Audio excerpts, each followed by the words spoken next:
34 and 22 degrees Celsius, and South Al-Batana will also be partly cloudy with temperatures between 32 and 23 degrees Celsius. Al-Buraimi will be partly cloudy with temperatures between 29 and 20 degrees Celsius. Al-Dahira will be partly cloudy with temperatures between 33 and 21 degrees Celsius. Al-Dakhla will be partly cloudy with temperatures between 33 and 21 degrees Celsius. North Al-Sharqiya will be partly cloudy with temperatures between 33 and 19 degrees Celsius, and South Al-Sharqiya will also be partly cloudy with temperatures between 34 and 23 degrees Celsius. Al-Wusta will be partly cloudy with temperatures between 34 and 20 degrees Celsius, and Dhofar will also be partly cloudy with temperatures between 24 and 17 degrees Celsius.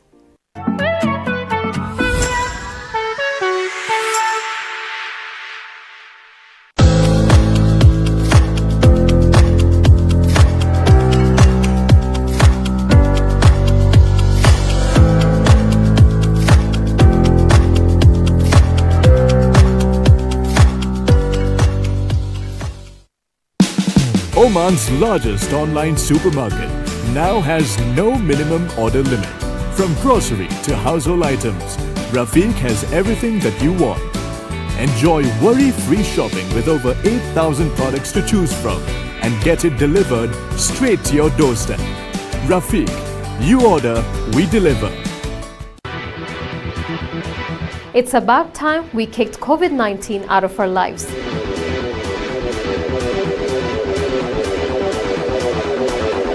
Join us on TTV Outline every Monday and let us learn how to fight COVID together.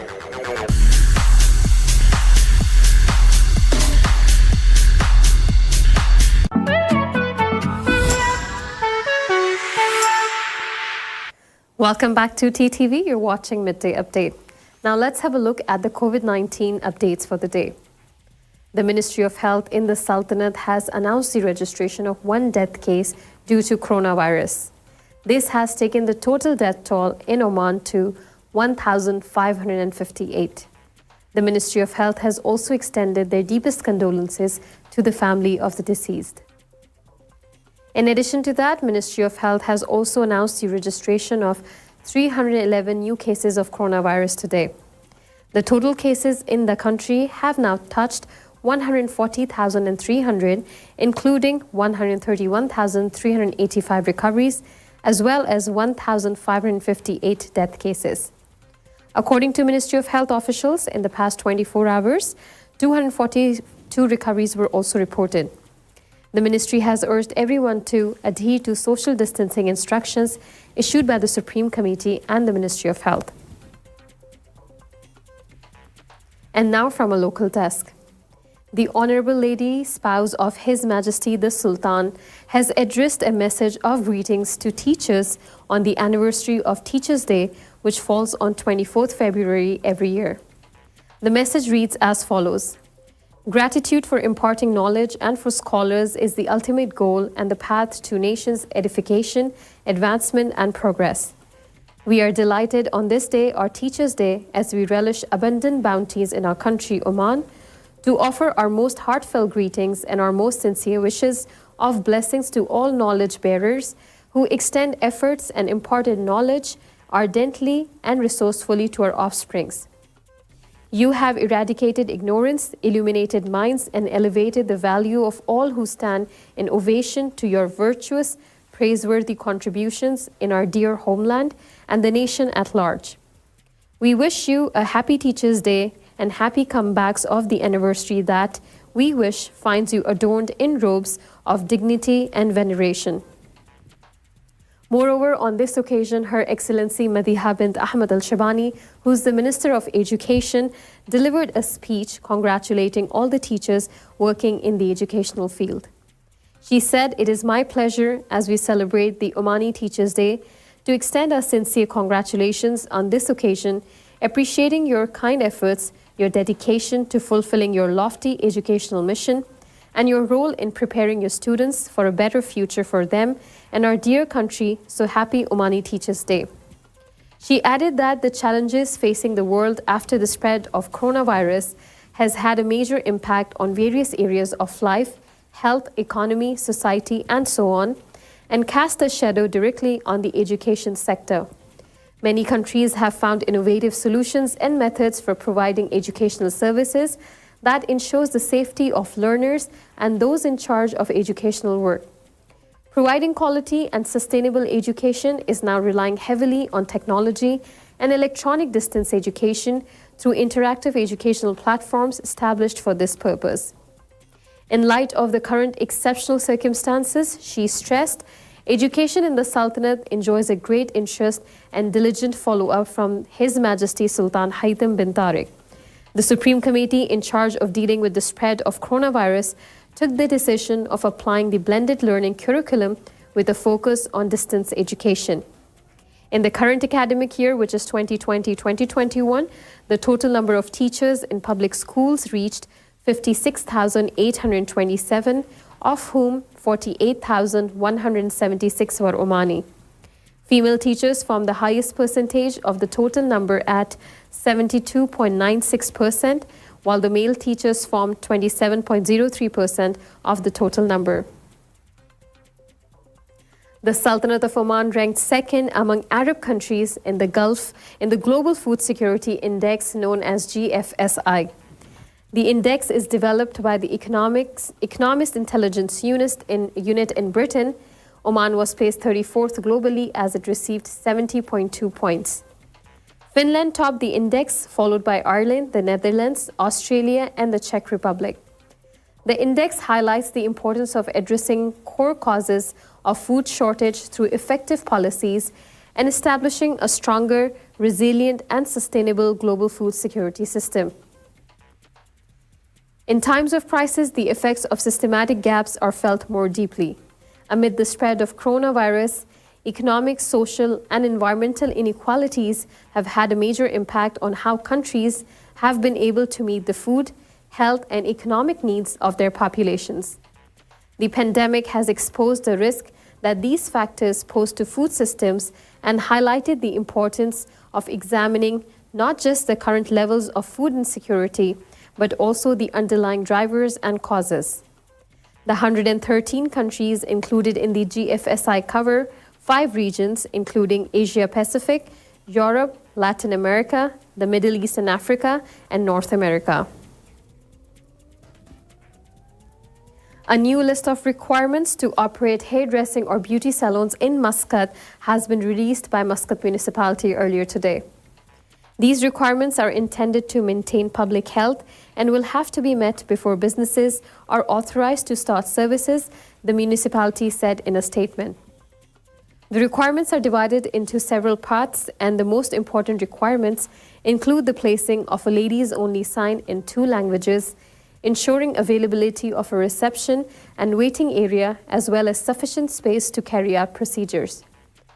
There must also be a makeup room, a toilet, and the front of the shop must have materials that do not permit viewing inside. A sufficient number of towels as well as a basket to collect used towels must be kept. These used towels must be washed after every use. In addition to the above, the facility must not be less than 9 square meters and must have a waiting area at the entry point. At least 3 waiting seats must be provided for each service seat. In 4- and 5-star hotels, this requirement can be ignored if the services are limited to hotel visitors with a pre-booking system. The hairdressing area must not be less than 16 square meters and must have space of 1.5 meters between seats. A hand wash basin with hot water supply is needed, and for shops in tourist complexes and hotels, the need for a toilet may be ignored, provided women's toilets are not more than 20 meters away from the shop. A list of prohibitions have also been provided by Muscat Municipality, and they are listed as below. Attached workers' housing, use of laser devices, intense pulse light without license, sale of chemicals without authorization, Botox, Perlane or other injections, medium or strong depth skin peeling procedures, sale and use of recipes for therapeutic purposes, perform liposuction or fat removal procedures, offering tattooing or body piercing services, perform any operations which require medical intervention or supervision, perform any skin penetrating procedures, taking pets, installing cameras in all facilities, and lastly, admission of men during working hours. A study at Sultan Qaboos University reveals that those who do not sleep well are at risk of tumors.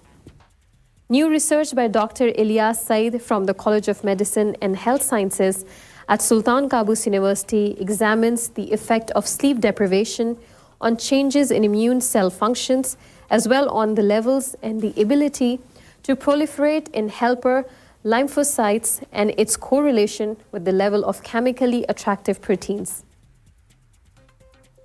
These elements have great importance in the formation of effective immune responses. Dr. Ilyas said the elements of the immune system of healthy volunteers were monitored for 3 weeks as the participants slept normally for more than 7 hours per day in the first and third weeks and underwent chronic partial sleep deprivation, sleeping for only 4 hours a day, similar to the lack of sleep that people who sleep for less than 7 hours every day suffer from. The results of the research showed that the ability of the volunteers' immune system to swallow and kill bacteria had been reduced due to insufficient sleep, as the ability of neutrophil immune cells, which are essential cells in fighting bacterial infection, to swallow these germs and to active enzymes inside them that lead to killing germs had decreased. The results also indicated a change in the balance of some elements of the immune system as the amount of the protein chemically attracting cells, confirming that the results suggest that people who do not sleep enough daily become more susceptible to infection with germs, and they may have an increased risk of developing tumors.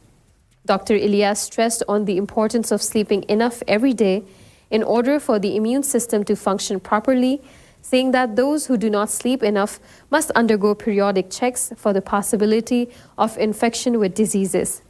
The research results were published in the Sleep and Breathing magazine, which is the official journal of the European, Australian, Japanese, and Korean academics of sleep and dental medicine. This was all from a local desk. It's time for a quick commercial break, but stay tuned for more updates from international desk.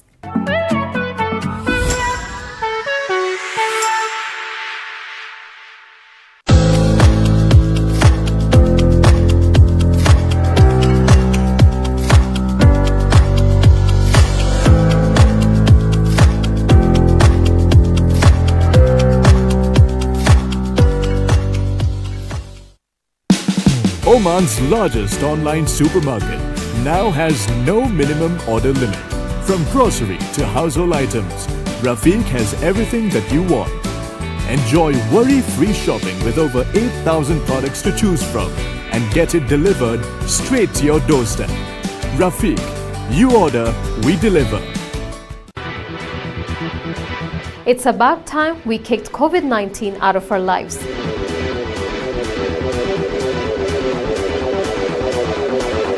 Join us on TTV Outline every Monday and let us learn how to fight COVID together.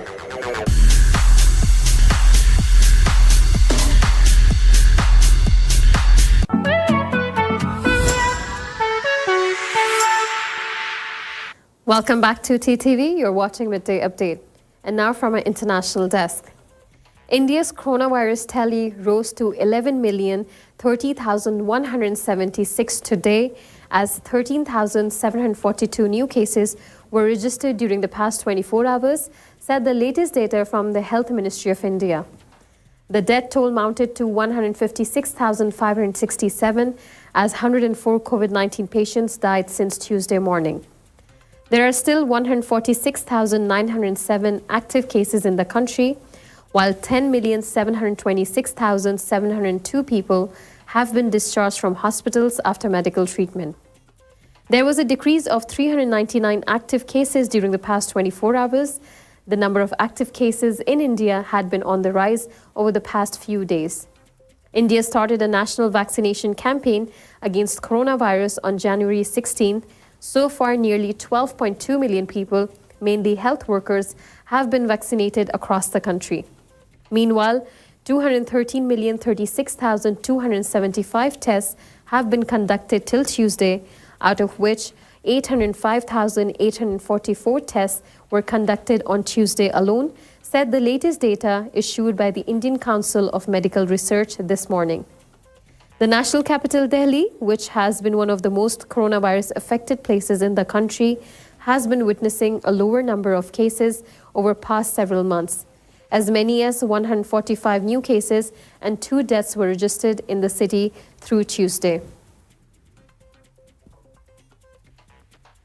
Afghanistan President Ashraf Ghani on Tuesday thanked Prime Minister Narendra Modi and the Indian government for supplying coronavirus vaccines to Afghanistan, saying the solidarity that New Delhi has demonstrated is an indication of a deep historical relationship between the two countries.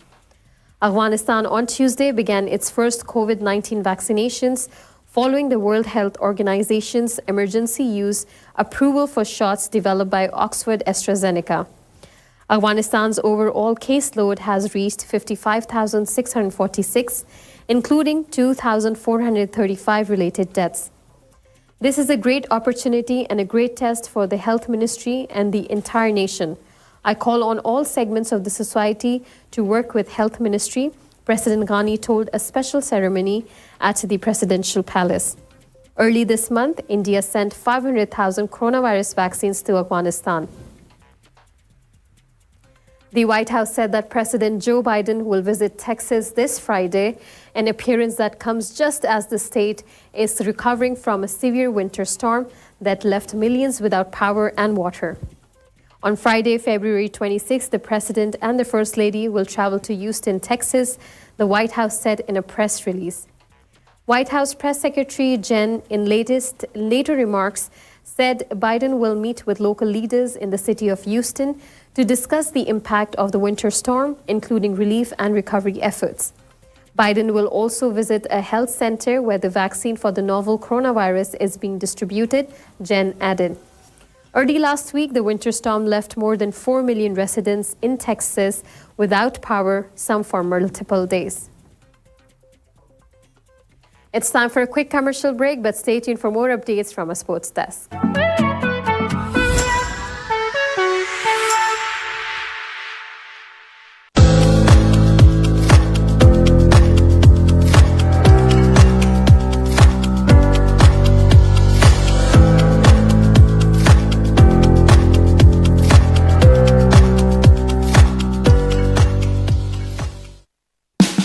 Oman's largest online supermarket now has no minimum order limit. From grocery to household items, Rafiq has everything that you want. Enjoy worry-free shopping with over 8,000 products to choose from and get it delivered straight to your doorstep. Rafiq, you order, we deliver. It's about time we kicked COVID-19 out of our lives.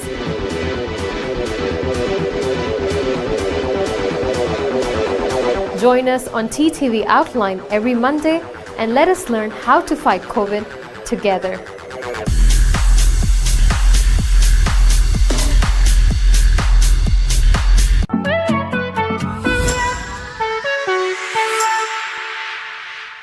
Welcome back to TTV. You're watching Midday Update. And now from a sports desk. Golf legend Tiger Woods suffered serious leg injuries after the car he was driving met with an accident on Tuesday. Firefighters put Woods in a neck collar and on a backboard and took him to the hospital in stable condition with serious injuries to both legs, CNN quoted Los Angeles County Fire Chief Osby as saying. Woods' agent Mark Steenberg said the golfer was in surgery with multiple injuries, according to Golf Digest, reported CNN. Los Angeles County Sheriff's Department released a statement saying Woods was the sole occupant and was extricated by Los Angeles County firefighters and paramedics. Chelsea beat Atletico Madrid 1-0 in the first leg of their UEFA Champions League last 16 tie on Tuesday to take a big step towards the quarterfinals of the tournament. What was Atletico's home leg had to be played in Bucharest due to a ban on flights from Britain to Spain to try and stop the spread of coronavirus variants. Although that is a clear disadvantage for the Spanish side, the result only serves to highlight a drop of form which has seen them lose 2 and draw 1 of their last 3 games in all competitions. Atletico coach Diego fielded a side that on paper looked to be attacking-minded with Luis Suarez, Felix and Correa in attack and Koke and Marcos in midfield, the reality was something different, as the La Liga leaders were content to sit deep and defend for much of the first half. Real Madrid play away to Atalanta today with the need to salvage some pride for La Liga after Atletico, Sevilla and FC Barcelona have now all lost the first leg of their last 16 ties. With this news, we have come to the end of the episode for today, but stay tuned as we'll be back again tomorrow with more updates and news your way. Keep watching TTV. You've just heard the live feed from the TTV studios on TFM 95.4. Let's talk.